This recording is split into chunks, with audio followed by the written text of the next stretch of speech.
Bonjour, aujourd'hui je vais vous présenter le lien entre le poids et l'interaction gravitationnelle.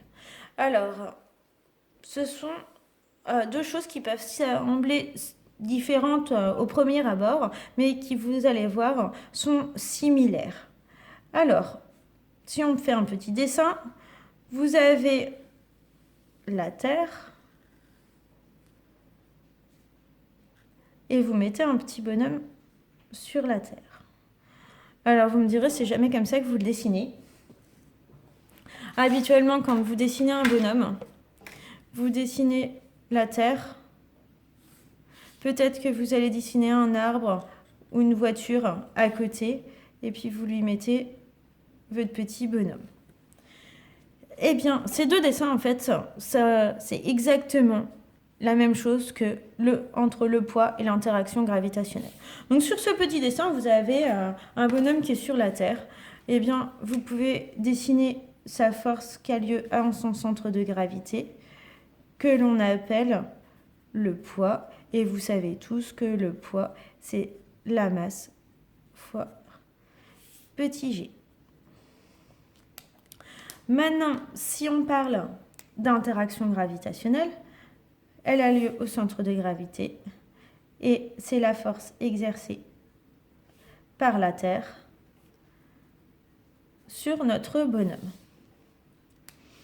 Cette force a une formule que l'on a vue, c'est égal à G fois la masse de la Terre fois la masse du bonhomme sur la distance Terre-bonhomme au carré. Et on multiplie tout ça par un petit vecteur unitaire si on est en train de parler de vecteurs et pas de normes.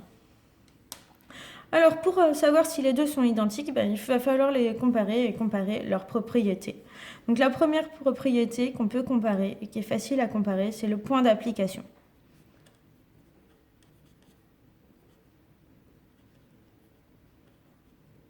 Le point d'application, eh bien, dans les deux cas, on vient de le dire, c'est là où j'ai commencé ma flèche, c'est-à-dire le nombril ou alors le centre de gravité. On parle souvent de centre plutôt que de centre de gravité, hein, mais en fait, c'est le centre de gravité du bonhomme. Ensuite, on a la direction. La direction, c'est suivant quelle droite?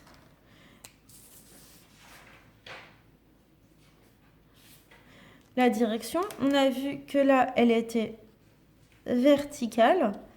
Eh bien, la verticale, qu'est-ce que c'est? C'est simplement la droite qui part du bonhomme pour aller vers le centre de la Terre, donc qui passe par le bonhomme et le centre de la Terre, ou à droite passant par le centre du bonhomme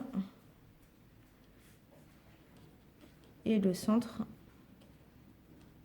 de la Terre. C'est exactement la même chose. Si votre bonhomme est ici, maintenant cette droite est comme ça, mais vous allez redessiner exactement le même petit dessin. Ensuite, le sens. Alors, ici, on dira vers le bas. Et dans l'autre cas, on va dire vers le centre de la Terre. C'est exactement la même chose. Le bas, c'est là où on a le centre de la Terre.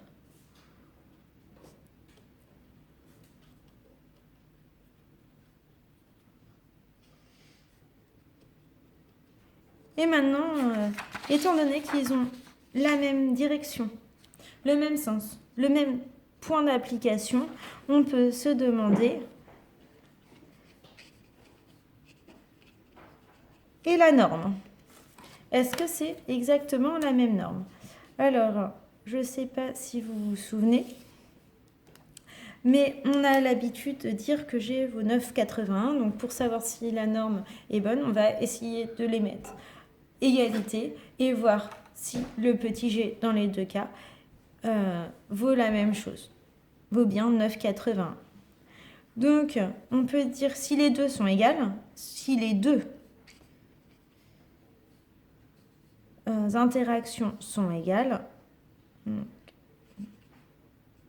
interactions sont égales. On a la force exercée par la Terre sur le bonhomme qui est égale au poids. Et donc, si on fait maintenant le calcul,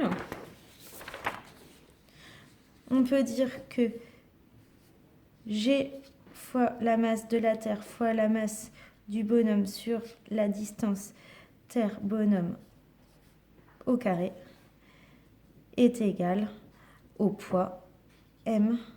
Donc, c'est la masse du système, masse du bonhomme. On peut rajouter un si vous voulez. Multiplié par G. Vous voyez que de côté, on a la masse du bonhomme. On va pouvoir simplifier par la masse du bonhomme. Et ce qui nous donne G est égal à grand G fois la masse de la Terre sur la distance Terre-bonhomme, le tout au carré. Et bien là, il va falloir récupérer les valeurs et faire le calcul. Donc, avec les valeurs, G égale... G est une constante, donc si on cherche dans... Alors, grand G, ça vaut 6,67 fois 10 puissance moins 11.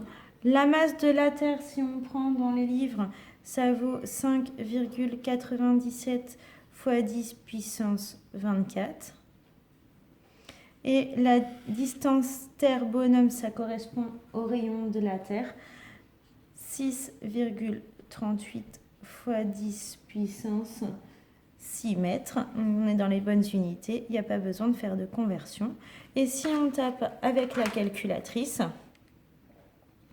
6,67 10 moins 11 multiplié par 5,97 10 puissance 24 divisé par 6,38 oh mince. Voilà. Divisé par 6,38 10 puissance 6. Le tout au carré. Et on trouve G égale à 9,8. Son unité, c'est des mètres secondes moins 2. C'est au final une accélération, mais ça, vous le verrez beaucoup plus tard. C'est bien la même valeur. Donc, que l'on prenne le G qu'on a l'habitude et le G calculé avec l'interaction gravitationnelle, on tombe sur exactement la même valeur. C'est parce que le poids et l'interaction gravitationnelle, ce sont deux mots différents, mais pour exprimer exactement la même chose. Voilà, j'espère que vous avez bien pris en note et que vous avez fait les pauses adéquates pour pouvoir écrire sur votre cahier. Au revoir.